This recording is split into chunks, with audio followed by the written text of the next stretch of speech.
Earlier this semester, a controversy rocked the research side of Purdue's campus when President Mitch Daniels initially refused to sign the Innovation Deficit Petition.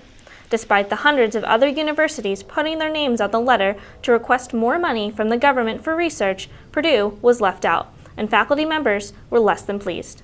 It suggested that he didn't share that same concern about America's scientific leadership.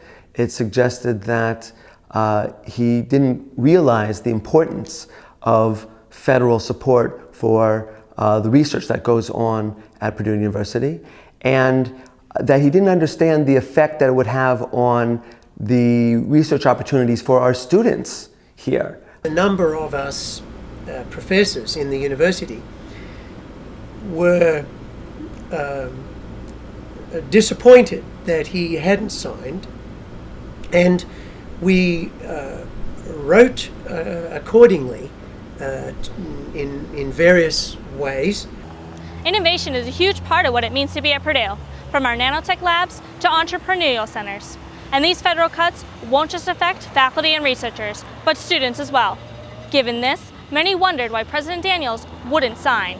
My understanding from his response to us was that he was concerned that the bigger picture of spending was not being addressed. He subsequently found out that there had been significant discussions and some documents identifying the fact that we really that the university presidents had addressed that issue, and he decided to sign.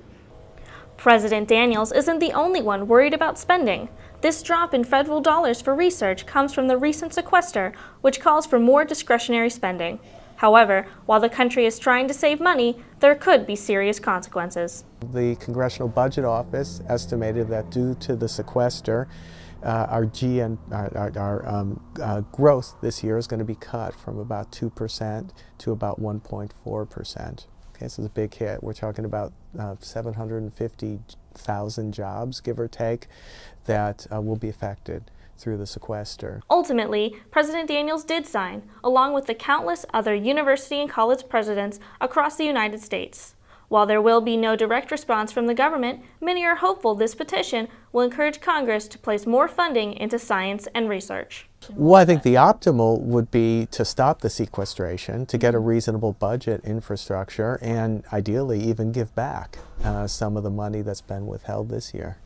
The United States is in competition with other countries for leadership in the science and technology and engineering fields.